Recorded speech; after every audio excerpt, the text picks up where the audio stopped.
this episode, I'm making a custom Ultralight backpack out of Ultra 200. It's frameless, albeit with a sleeve for a foam pad in the back. And it does not have a hip belt either, as the intended use is hiking fast and light with minimal gear. It's a roll-top design with a magnet and snaps closure that compresses with a single top strap. On the front is a large Durastretch pocket, and the bottom holds a Palante-style side entry pocket made from spongeware. On either side is a generous water bottle pocket made from a heavy-duty mesh. They're slanted towards the back for easier access while wearing the pack and feature replaceable shock cord. Above the side pockets are 3-point compression straps that allow you to cinch tall items tight. The shoulder straps are made from Venom, 3D mesh and EVA foam, and each hold a 4-way stretch lycra mesh pocket. The sternum strap has magnetic buckle from Fitlock. On the inside, the seams are bound and there's a small zippered pocket to help keep imported items organized. As for the specifics, the final weight came out to 14 ounces and the final dimensions are 11 inches wide, 7 inches deep and 30 inches tall, which works out to an internal volume of about 30 liters. The design of the panels is straightforward. Do take note that the base is slightly trapezoidal. This is to make the pack a bit less boxy. Also, the side panels taper to give the front pocket more room at the top, although this effect is very subtle. Finally, the seam where the shoulder straps attach is angled to reflect the natural shape of the shoulders. If you end up having a go at making one of these, there are links to all the materials in the description. And if you use those links, you also help support the channel and my ambition to bring you high quality MYOG content. Thanks. Okay, let's get to work.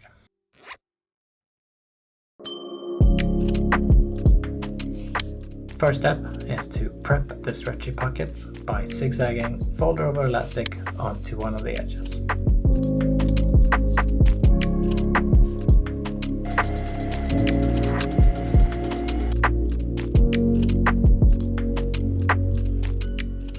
Next up is to cut out the actual straps, and for this I'm using my printable pattern, which is available to download. I've opted to make the front piece out of Venom, and the first thing I do is to add the pocket.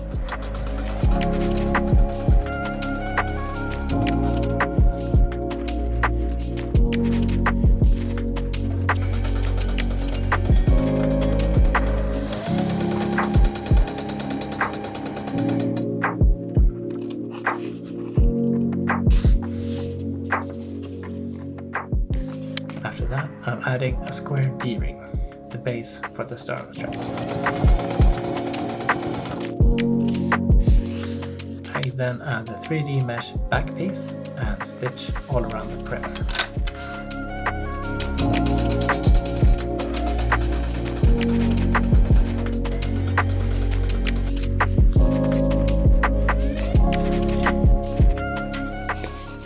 The trick to inserting the foam is to first roll the seams to soften them up.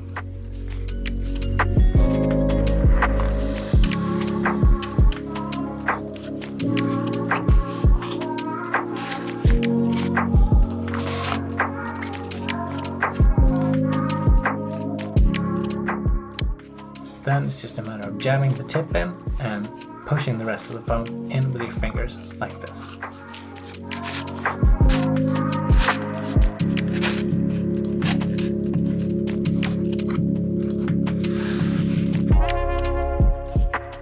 Now it's time to add the ladder lock.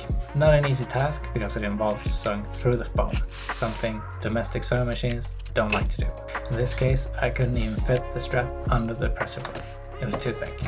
So what I ended up doing was removing the presser foot altogether, disengaging the feed dogs, and essentially hand stitching a couple of bar tacks using the machine. I don't necessarily recommend this hack, probably better to have less thick foam in the first place, but it does work in a pinch. Next up, I'm making the wings for where the shoulder straps will attach into the back of the pack.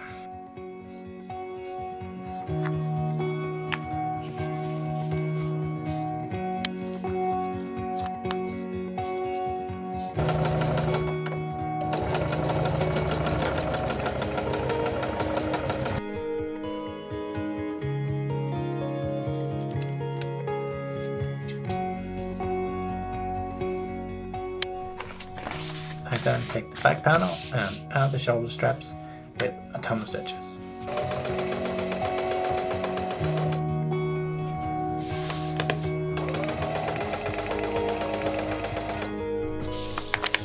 I also add a hanging loop, one end of the top strap, as well as the wings. Next it's time to add the top of the back panel. The trick to this is to put a small relief cut in the middle of the panel and then sew it one side at a time.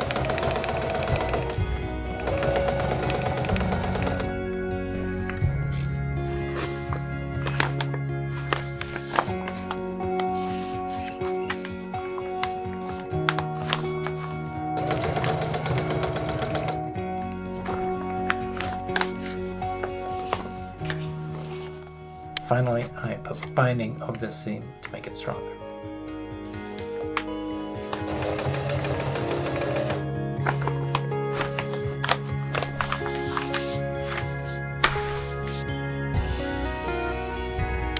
On this pack, I've opted to have a sleeve for foam pad on the inside of the back panel, and that's what I'm making now.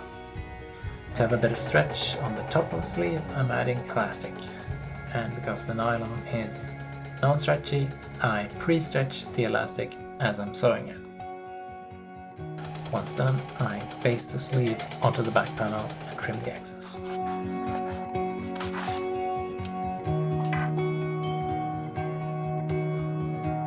Now it's time for the bottom pocket, which I'm making out of spongeur. To start, I'm zigzagging some elastic over one of the short sides, which I then roll over twice. I then lay this on top of the bottom panel and gauge the size I want for the trash board. Then proceed to make that cut and hem the edge.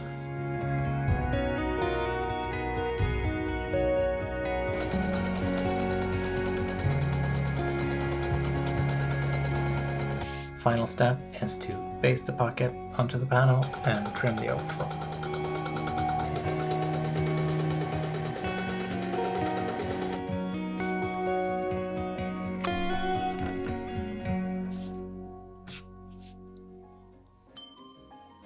Moving on to the front panel, I first prep the pocket with fold over elastic.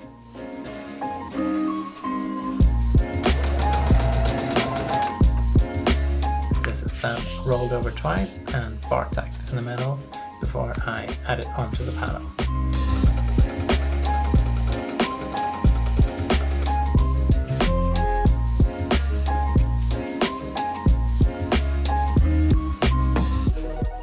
This is where I add the second half of the top strap, as well as my label. On the inside of the pack, I want to have a simple organization pocket, and here I'm putting one together from 40D nylon and a YKK number 5 zipper.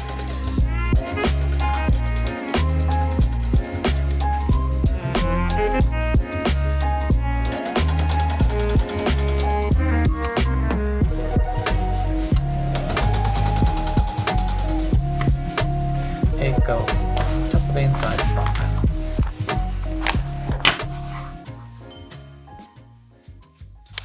To make the side pocket, I'm first prepping the top part with grommets, then folding it over to make a channel.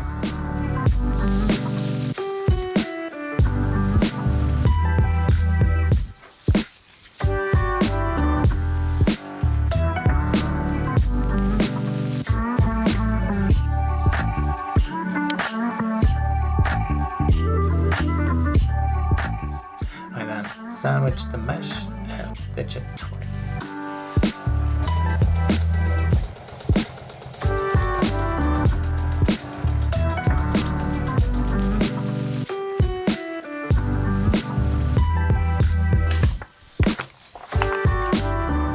I then baste the pocket onto either side of the side panel and pleat the bottom.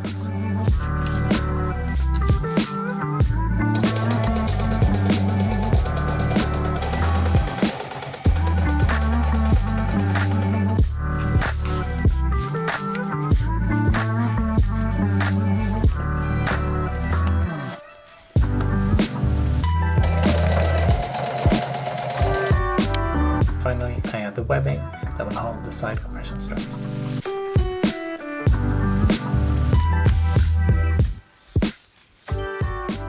Now it's time to put it all together. And the order in which I like to do this is to first join the sides to the front panel, then the top to that, followed by the back, where the second seam makes it a tube. Lastly, I add the bottom panel with 4 seams in total.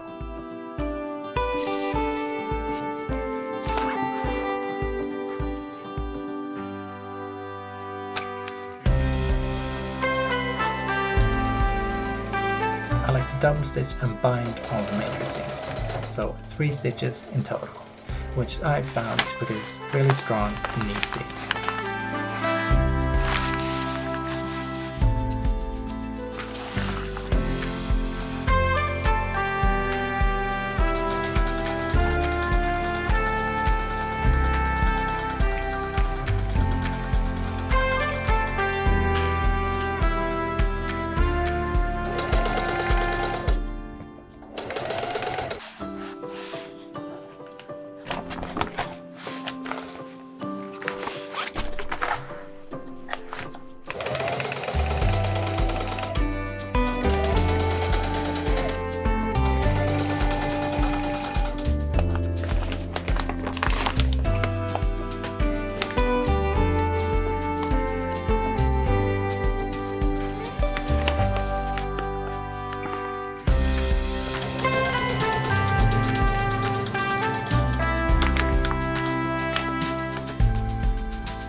Nearly done now. All that's left to do is hem the top.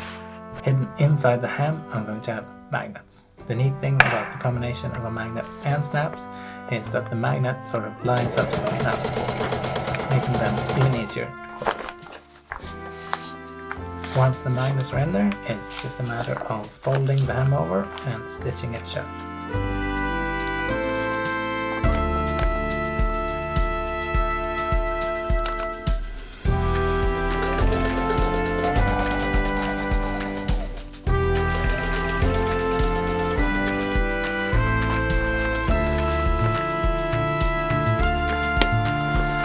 Finally, I'll poke holes in the hem and add the aforementioned cap snaps.